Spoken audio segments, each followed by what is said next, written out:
Muy buenas noches, queridos hermanos, que Dios les bendiga. Aquí estamos nuevamente para compartir con ustedes el estudio de la palabra del Señor. En estos tiempos estamos mirando el libro de Levíticos, ¿no es cierto? El Pentateuco en sí, pero hoy nos corresponde juntos mirar el libro de Levíticos. Un libro que parece un tanto aburrido, o como alguien pudiera haber dicho, parece un libro que chorrea sangre, ¿no? Cuando uno lo abre, lo único que encuentra son muchos sacrificios, ¿no? De animales, pero saber que ninguna porción, ningún libro, ninguna porción de la palabra está por demás o para rellenar, sino que toda ella, como dice la escritura, ha sido inspirada, toda la escritura ha sido inspirada por Dios. Y sin duda que Levítico, a pesar de que para nosotros por ahí nos resulte, especialmente para los nuevos, no es un libro recomendable para empezar a leer la Biblia, porque no entendería, se aburriría y lo dejaría medio confundido de tantos sacrificios que allí se encuentran. Bueno, eh, pero sí, quizás para los que estamos ya más avanzados en el camino del Señor, este libro tiene una real importancia porque sienta las bases para poder entender las doctrinas de la expiación, de la redención y de la salvación, ¿eh? Especialmente considerando los distintos sacrificios. El libro corresponde a su nombre, que tiene que ver con la tribu de Leví, que está dirigido a los levitas, levítico de Leví o levitas, aquella tribu que estaba consagrada para todo lo que tenía que ver con la ministración del culto en el tabernáculo junto a los sacerdotes, una tribu dedicada y consagrada especialmente para esto. Y eran ellos también, junto con los sacerdotes, los que ayudaban a ofrecer delante de Dios los distintos sacrificios. Podríamos decir que Levíticos sería como un manual, un manual que obviamente es mucho más que eso, ¿no es cierto? Pero como para poder entenderlo, sería como un manual para los levitas en cuanto a los distintos sacrificios, ceremonias, fiestas, rituales y cómo debían de ser para ofrecerlos y sacrificarlos. Este sería, digamos así, un aspecto general. Pero obviamente Levítico es mucho más que eso. El tema del libro, el tema principal del libro que nos hace ver y hacer reflexionar, tiene que ver con la santidad. El tema del libro es la santidad. Y esto está resumido en un versículo clave que se encuentra en Levíticos 19:2, que dice así, si lo leemos de las Escrituras, le dice, habla a toda la congregación de los hijos de Israel y diles, santos seréis, porque santo soy yo, Jehová vuestro Dios. ¿Mm? Creo que este es el resumen aquí del libro de Levíticos, hacer reflejar la idea y la importancia de la santidad. Y por eso justamente tienen que ver los sacrificios, ¿no? Santidad, un término que es kadosh en hebreo, pero que literalmente significa separado. Hablar de santo. Santo es ser separado. Y esto es importante también hacer notar cuando hablamos de ser santos, la santidad o la santificación. Y muchas veces cuando estamos así en presenciales o todos juntos podemos preguntar, ¿cuántos son santos? Y bueno, muchos por ahí no se atreven, no se animan o dicen yo no soy santo, ¿no? quizás por la idea, el concepto que tenemos acerca de la santidad. Y bien podríamos decir, todos somos santos. Somos todos santos. ¿Eh? ¿Y por qué? Porque justamente el ser santo significa ser separado o apartado para. ¿Eh? En este caso, para que usted entienda, te va a encontrar que en la Biblia hay objetos santos, tierra o lugares santos. ¿Por qué es esto? Porque ese objeto, ese utensilio, ese elemento, era consagrado o apartado para Dios, para el uso exclusivo de Dios, como por ejemplo los utensilios del tabernáculo. Sus distintos elementos eran santos, los vasos, las despabiladeras, aquello, el otro, todo era nada más que para el uso exclusivo del culto del tabernáculo. ¿Eh? Eran santos, eran separados o consagrados. Y no tenía ninguna propiedad moral, si era bueno o malo, no, era simplemente porque había sido separado o apartado para Dios. Lo mismo pasaba con el lugar. Cuando Dios se le apareció a Moisés, si usted recuerda, le dice, quita el calzado de tus pies, porque el lugar que pisas, santo es. El lugar no tenía ninguna cualidad moral. Es decir, eras santo por el hecho de que estaba, en ese momento, estaba el Señor allí, estaba la presencia de Dios. ¿Eh? Entonces hay personas santas, hay objetos santos y hay lugares santos. Es decir, son separados o apartados para Dios. Ahora, después nosotros hemos sido separados del mundo para Dios, separados de las tinieblas para llevarnos a su luz admirable. Hemos sido apartados para Dios. Somos un pueblo aparte y tenemos que ser santos. Y obviamente reflejar con el proceso del trabajo de Dios sobre nuestra vida la santidad o la obra de la santificación, que es otra cosa. Estamos siendo santificados. Hay un proceso de santificación, pero todos somos santos. Dios es un Dios santo.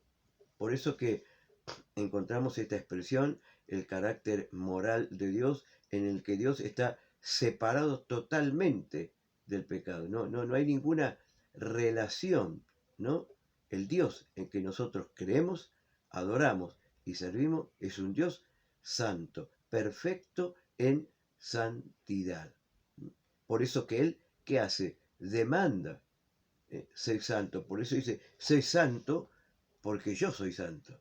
Si ustedes quieren creer en mí, quieren seguirme a mí, quieren servirme, quieren adorarme, tienen que hacerlo también desde la base, desde el principio de la santidad, ser santos. Eso es lo que le demanda el Señor, para que sean ellos. Dice, santos seréis, porque santo soy yo, Jehová vuestro Dios.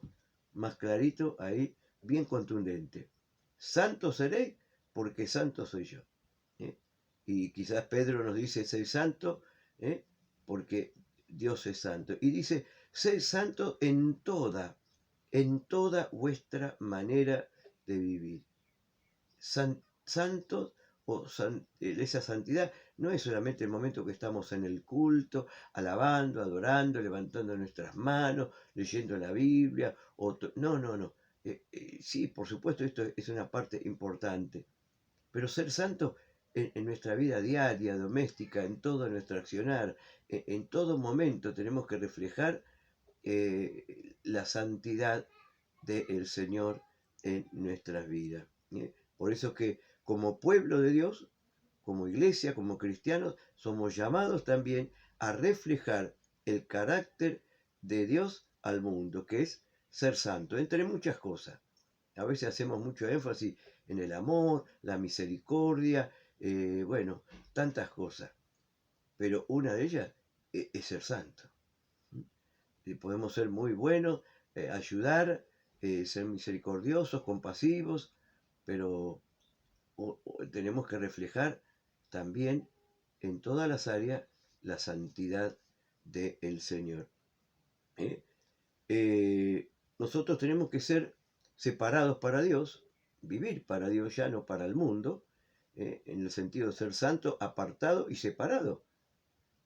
Jesús creo que lo dijo ahí tan claramente en San Juan 17, cuando dijo, no te ruego que los quites del mundo, pero que los guardes del mal. Dice, ellos están en el mundo, pero no son del mundo. Hermano, ya no somos del mundo. Tenemos que vivir una vida separada. Una de las cosas que hace cuando nos convertimos es la separación. Separación de aquellas cosas que a Dios no le agrada. Tenemos 2 de Corintios 5:17 que dice, de modo que si alguno está en Cristo, nueva criatura es, las cosas viejas pasaron y aquí todas son hechas nuevas. Cuando Dios llamó a Abraham, hubo una separación y le dijo, deja tu tierra, deja tu parentela y sígueme al lugar que yo te mostraré. Entonces hay un llamado a seguir a Dios, a creer, a obedecer a Dios, pero primero una separación. Deja. ¿eh? No sé, tantas cosas, ¿no es cierto? Cuando llamó a los discípulos, bueno, quizás, bueno, dejaron sus barcas, sus redes, y le siguieron, dejándolo todo. Es decir, hay una separación. Somos llamados. Y un poco significa, es el término iglesia, significa que hemos sido llamados, apartados, escogidos para Dios. Que estamos en el mundo, pero no somos del mundo. Estamos aquí justamente para reflejar luego, cuando Dios esté obrando, trabajando en nuestras vidas, reflejar ese carácter santo del Señor, ¿no? Y luego, por supuesto, está el hecho de ser santo, es decir, apartado del pecado en sí, apartado del pecado, del mal, de la desobediencia, de la rebeldía, de todo aquello que simboliza, significa el pecado, hacer lo malo, de todo aquello que a Dios no le agrada, es decir, separado, apartado. Ser santo implica eso, es decir, ya no reine más el pecado en vosotros. No sigan la corriente de este mundo, no sigan como antes vivíamos en disolución, siguiendo la corriente de este mundo. Entonces, quizás el libro de Levítico un poco gira a través de estos dos temas.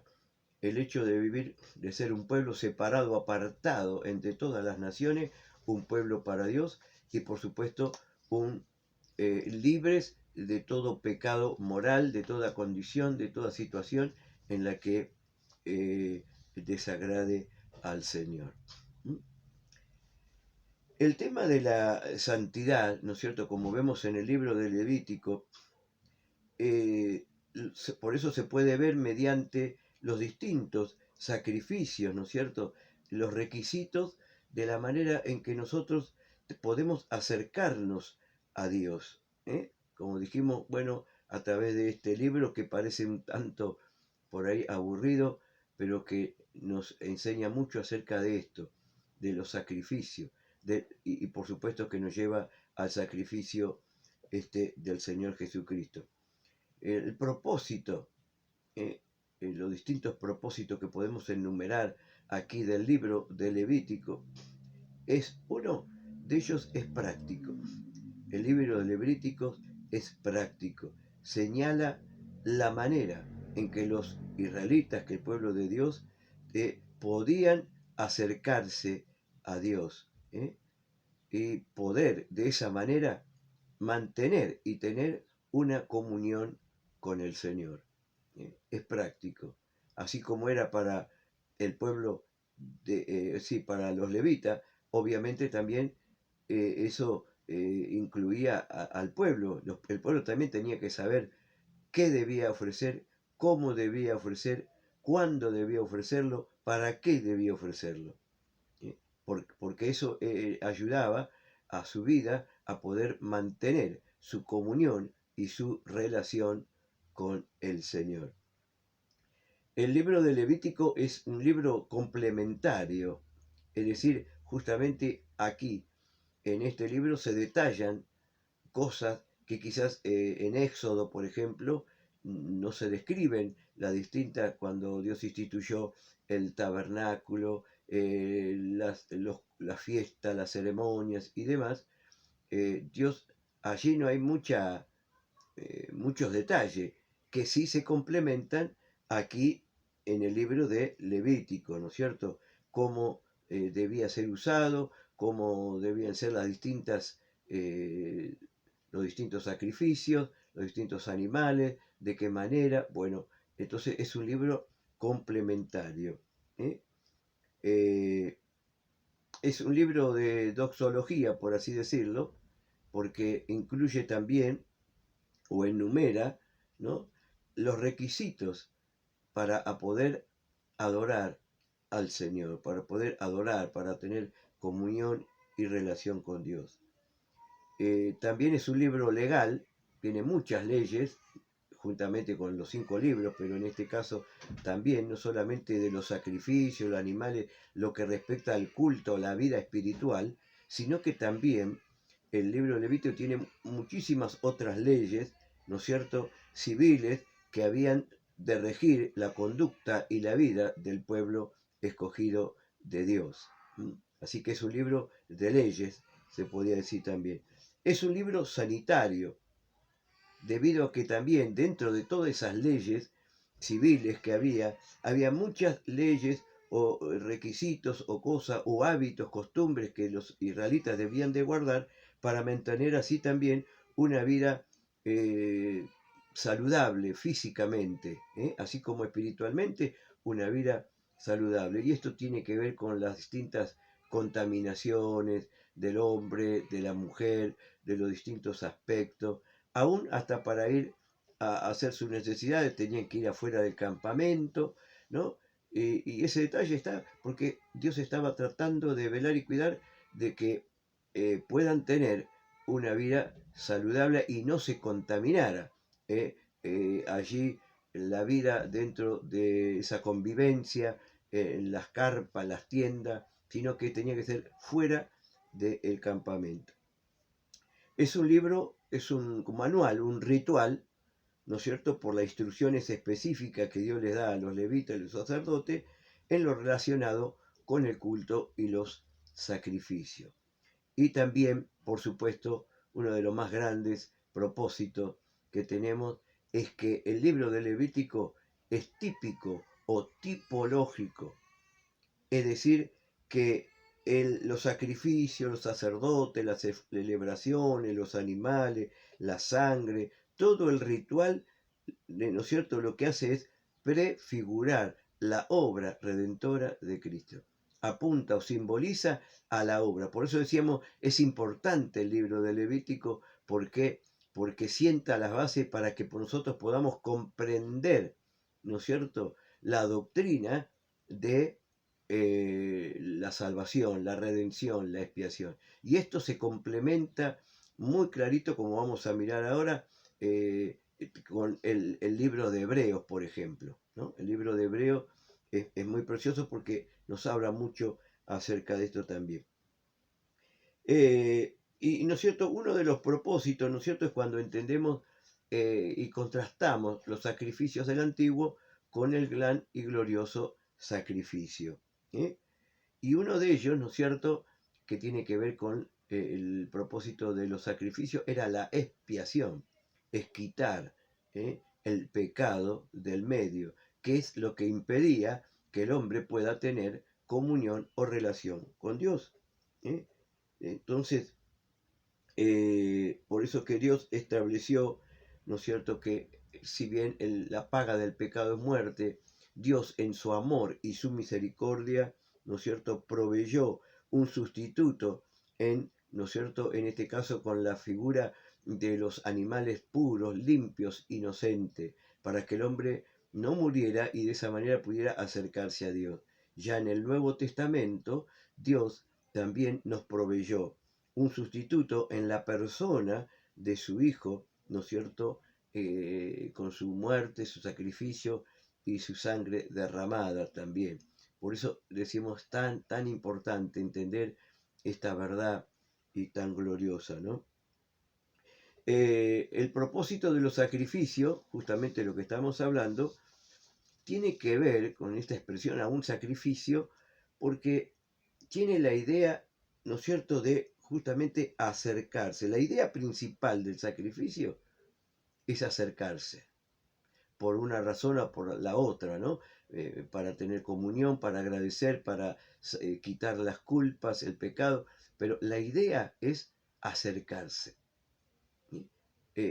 Mediante la ofrenda, el sacrificio de aquellos animales, de aquellos corderos sin mancha, sin contaminación, bueno, como Dios lo había instituido, como tenían que ser, la idea principal era acercarse, ¿eh? Acercarse, ¿no es cierto?, a Dios. Pero claro, eh, estos sacrificios eran muy importantes en el Antiguo Testamento, pero tenían sus limitaciones. Fue temporal y se anticipaba, era anticipatorio, ¿no? Es decir, era previo a la obra que Cristo venía. Sabemos que la salvación, el plan fue progresivo, se fue desarrollando a través de la historia hasta que llegó aquel que Juan el Bautista podía decir: he aquí el Cordero de Dios que quita el pecado del mundo, ¿no? Pero para eso pasó mucho tiempo. Entonces, todo esto era necesario, pero siempre pensando que esos sacrificios tenían sus limitaciones, eran temporales y solamente eran anticipatorios del verdadero, único y suficiente sacrificio, que cuando uno los contrasta con el sacrificio de Cristo, especialmente teniendo en cuenta el libro de Hebreos, bueno, es maravilloso ver la obra que el Señor Jesús hizo por nosotros en la cruz del Calvario. Yo les dejo uno para terminar ya aquí hoy, este día, pero las singularidades de ese sacrificio, ¿no es cierto?, la podemos contrastar de varias maneras. Y es lindo que tome nota. Pero uno de ellos fue que el sacrificio, ¿no es cierto?, de Cristo en este caso, fue ofrecido una sola vez y para siempre, como nos dicen los textos de Hebreos 9:6, el nuevo Hebreos 9:25 y Hebreos 10:11, ¿no es cierto? Nos habla, vamos a considerar esto, comparar, ¿no?, en el libro de Hebreos. ¿Y por qué, no es cierto? Porque vemos que en el sistema levítico, el sistema del Antiguo Testamento, en cuanto a los sacrificios, tenían que ser ofrecidos reiteradamente, frecuentemente, diariamente, tenían que ser ofrecidos allí los sacrificios. Pero como dice, lo vamos a mirar, Hebreos 9:6, dice así, ¿no? Y así dispuestas estas cosas, en la primera parte del tabernáculo, entran los sacerdotes continuamente para cumplir los oficios del culto. Después tenemos, ¿no es cierto?, continuamente. Luego, Hebreos 9:25 nos dice así: y no para ofrecerse muchas veces, como entra el sumo sacerdote en el lugar santísimo cada año con sangre ajena. Ahí tenemos menciones a que había una continuidad, una forma permanente de estar ofreciendo siempre los mismos sacrificios. Y luego en Hebreos ya 10 y versículo 11 nos dice así, dice: y ciertamente todo sacerdote está día tras día ministrando y ofreciendo muchas veces los mismos sacrificios que nunca pueden quitar los pecados. Ahí está, ¿no es cierto? Pero a diferencia de eso, ¿no es cierto?, lo que estamos mencionando, no, vemos, ¿no es cierto?, que Jesús, allí en Hebreos 9:26, dice de otra manera, le hubiera sido necesario padecer muchas veces desde el principio del mundo, pero ahora, en la consumación de los siglos, se presentó una vez para siempre por el sacrificio de sí mismo y para quitar de en medio el pecado. Esto allí en el 26 y luego 28. Así también Cristo fue ofrecido una sola vez para llevar los pecados de muchos y aparecerá por segunda vez sin relación con el pecado para salvar a los que le esperan. Pero esta expresión fue ofrecido una sola vez y para siempre. Hebreos 7, ¿no es cierto? Hablando quizás de estas expresiones, 7:27 también nos dice, pero no tiene necesidad cada día, como aquellos sumos sacerdotes, de ofrecer primero sacrificios por sus propios pecados y luego por los del pueblo, porque esto lo hizo una vez para siempre, ofreciéndose a sí mismo. Es decir, vemos aquí que tanto los sacrificios como el servicio de los sacerdotes era continuamente, día tras día, año tras año, ofreciendo una vez. En cambio, dice Cristo, hizo ese sacrificio, fue suficiente una vez, para siempre. Y aún el sacrificio, la obra de Cristo fue, Él entró como sacerdote también, ¿no? Dice, lo hizo también una vez, no tiene necesidad de todo el tiempo, ya una vez fue necesario y suficiente. Qué maravilloso, ¿no es cierto? Ver la obra de Cristo. Y dice acá también, en el verso Hebreos 9:12, nos dice, no por sangre de machos cabríos ni de becerro, sino por su propia sangre, entró una vez para siempre en el lugar santísimo, habiendo obtenido eterna redención. Entonces, lo primero que vemos, ¿no es cierto?, que existía una continuidad de estos sacrificios, pero en diferencia con el sacrificio de Cristo, fue hecho una sola vez y para siempre. Por eso está lindo el Levíticos con el libro de Hebreos, ¿no? Y nos hace ver justamente que quizás el propósito principal o el tema principal de Hebreo es la superioridad de Cristo, de su obra, como lo hace ver el libro, dice, bueno, es mejor el sacrificio, el Cordero de Dios que los animales del Antiguo, es mejor la sangre de Cristo que los animales del Antiguo Testamento, es mejor el oficio de Jesús que el de los sacerdotes. Bueno, haciendo ver esto. Bueno, por hoy vamos a dejar y luego continuamos con este hermoso libro que tiene que ver con el libro de Levíticos y así continuamos considerando juntos el Pentateuco. Dios les bendiga ricamente en el nombre del Señor.